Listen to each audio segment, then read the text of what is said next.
What's up, YouTube? Today, I want to go over Season 11. I tested the PTR and I went over a lot of builds, and I just want to give my tier rating for all the builds. Now, there could be more changes up and coming.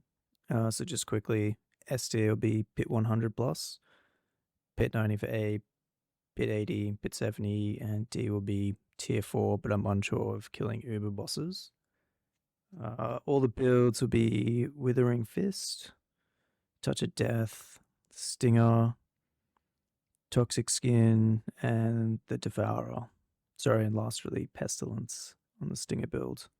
Now, I do want to say that Season 11 was pretty rough on mainly all like the defensives. You're going to get wrecked in Season 11. If they don't change anything further, just expect it to be a lot more rougher than previous seasons. That's all I can say. So I'll get straight into it. I'm not going to do this one by one. I'll just put them all up. I'll start from the bottom. So the Devourer can be in D. D for Devourer. It's still very weak. I mean, the main reason based around that, it provides an awesome multiplier on your poison damage, but you can only keep that up 50% of the time, and then it's only like a 15-second cooldown, which you can't reduce, and the window of the multiplier is only half of that, and it just doesn't feel great. It's so close to being awesome, but they just need to fix that, and then then maybe it'll be good. Pestilence. So this is a Stinger build with all the pestilent aspects, and main issues was just like was a lot harder for survivability. There are some things I could do, but I didn't spend too much time on it.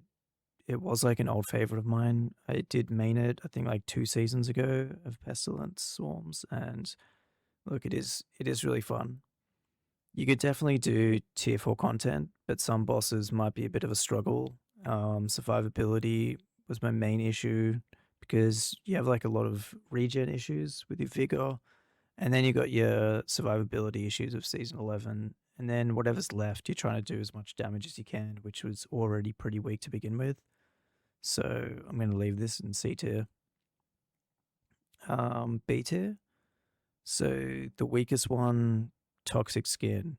Now, Toxic Skin, I don't have too much like history experience, I should say, with Toxic Skin. I'm going to link one guy, Situ66, who does an awesome Rushing Claw Toxic Skin build. In this season, for Season 10, he did Pit 115, which is really impressive and really nice. And I think all around the build is really cool. So I'll put a link in the description for his build. But I was looking at his video for Season 10, and he thinks it can do Pit 100. And I don't see how it's possible. Survivability was a real issue. And then on top of that, the main reasons that it was really strong in this season is that he's running back off, which gives you like a 200x multiplier on top of the other multipliers that we had in the seasonal powers. And yeah, honestly, maybe it could be a Pit 100 build, and I'm just doing it wrong. That's pretty highly likely. But I ran his build, and yeah, it was a bit of a struggle. Withering Fist.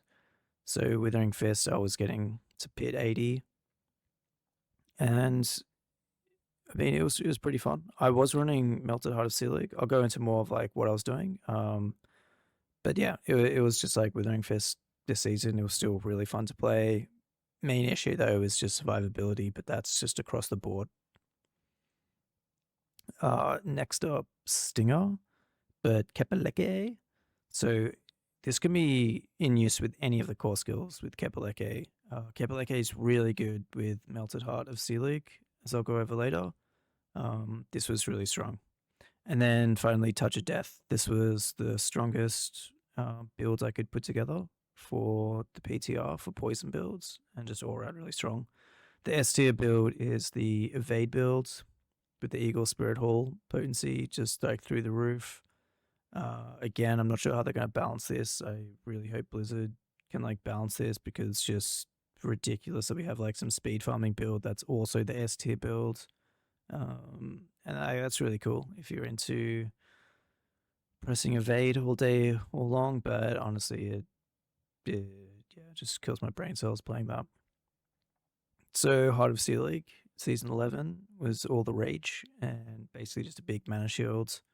So if you haven't seen, each point of your primary stat increases your primary resource by 3%, and you have 75% reduced life. So it's basically like Mana Shield in Season 10 for sorcerers. Only everyone can get it. But just some good things to know. So dexterity equals damage plus vigor pool now. So dexterity is really nice to have if you are going to run Melted Heart of Selig. And max resources increases your vigor pool dramatically. So it's not like if you have 10,000 vigor and then you get +4 on the Paragon node. It's actually going to be like maybe 40. I don't know what the exact numbers are, but it was more than enough that you would get it. Just to say that. So the big combo for this season, I think it's going to be Heart of Selig and Kepeleke because you're really tanky and you do a lot of damage. So for any use core skill, just like Season 6 when we first came out, it will be pretty similar to that, but we can't use Banished Lord Talisman, so we're not going to be getting the overpowers. But it's really tanky. So one, we have heaps of regen with this build. We get the Selig regen. We have Scourge uptime, especially if you're running Prodigy's Tempo, which you most likely would with Kepeleke. And this is just giving Scourge is up all the time, which is giving us 60% of our vigor back. And you're nearly unkillable. I mean, it was basically I had full vigor the whole time, unless I just got one shot, which did happen. But I didn't spend too much time on like going through all the defensives. But either way, this was by far the tankiest builds compared to all the other builds that I came with, on top of doing the most damage. So Kepeleke is the full, because we'll have like over 500 vigor, and Kepeleke will do up to 500 resources. So that means that when we're at full resources, we got a 375x critical strike damage multiplier, and it's a guaranteed crit. So it's good. It's good. Touch of Death, the biggest hits I was getting was 50 billion to 70 billion hits. And Stinger was about 25 to 40 billion hits. It might have been some near 50s. But again, you could probably run, if you don't want to run a poison build, if you're running any of the other core skills or payback, you could definitely see somewhat in these numbers. And yeah, Quill Volley again might be really good. With running Heart of Selig and Kepeleke, obviously we don't care about barrier, because when it creates a barrier would be like 200 health, 200 barrier, which is just really bad. So initially it was running Jaguar and Eagle just to ramp up the damage, but eventually I went back to Gorilla because the Heshe Kasungi is just too good. One, like we get all the Gorilla skills, so we get like +7 with a GA. So +7 on any skill is obviously really nice. Plus just a great quality of life of being able to pull everything in. We don't need to run Vortex. And yeah, it's just all around really good. You don't have to run Gorilla though as the main haul because we don't need Barrier. So you could run it as a secondary and get 2 more Resolve, which could give you a bigger multiplier on your Glyph. But then you're going to choose between Jaguar and Eagle. Depending on what you're going, if you're going to run Withering Fist, it'll probably be Eagle. If you're running Touch of Death, it'll probably be Jaguar. And what about old Fisty Boy, Withering Fist? So we can't use, obviously, Kepeleke. It's a basic build. But there are some really cool things we can do with Withering Fist. So Withering Fist, we can get Heart of Selig, and that's going to give us a massive figure pool. We can then run the aspect of adaptability, which does 0.6 multiplicative of your vigor up to 500. So we're going to get 0.6 of 500, which is, can't remember off the top of my head, but it sounds like a lot.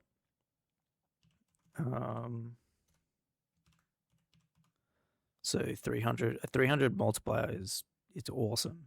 Okay, we are missing one multiplier from running Heart of Selig itself, but I doubt it's going to be more than running two multipliers compared to just one multiplier of 300, which is awesome. But what happened when I ran this is that we just don't have any vigor regen.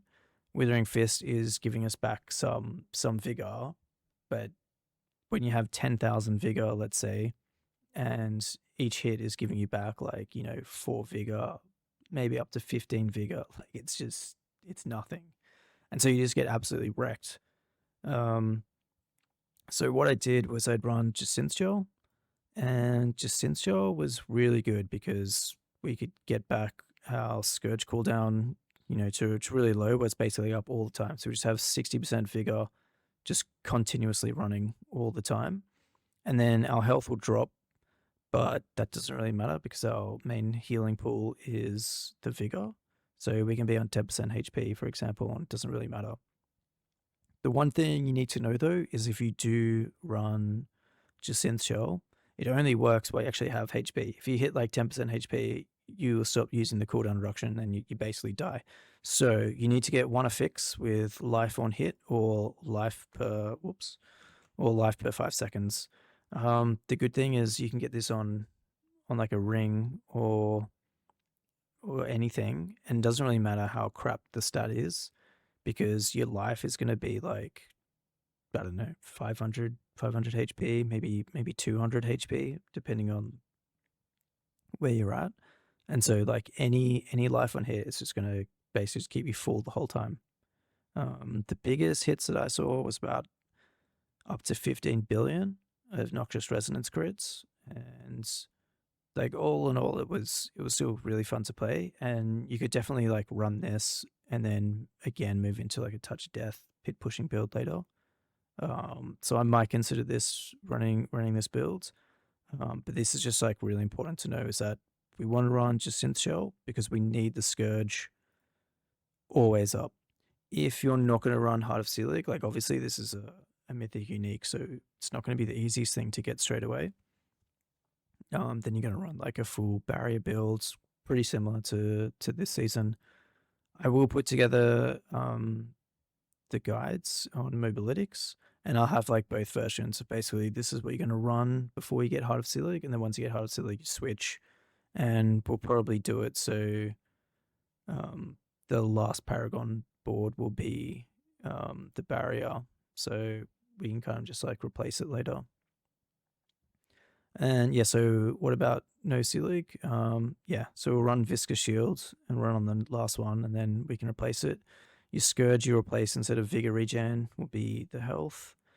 Temerity Pants will be really helpful, just so we can get like a main big barrier. And I can't stress enough how hard this season is on defensives. All the seasonal powers are all just based around defensives. There's no damage multipliers, none of that. It's just about a lot of survivability. So you're going to have a pretty rough time. So Gorilla Hall is probably where it's at. You can just max out barrier, and then everything after that you can just get heaps barrier, put barrier in your gems, and yeah. For the secondary holes, yeah, probably be Eagle. It's probably got the best multiplier, but if you are running Touch of Death, then I'd probably run Jaguar. And yeah, that's about it. We'll wait now for the patch notes to come out, but in the meantime, this is kind of what we're working with, and we'll wait and see what the patch notes and balancing is like before we can see, well, guess what the best builds will be. But yeah, it's looking okay. Definitely the evade build was the number one build. So if you do like playing that, I'd suggest you definitely run that. But for now, like Stinger and Kepaleke was pretty awesome, and Touch of Death was just like another step ahead. So yeah. Anyways, I'll leave it there. Enjoy, guys.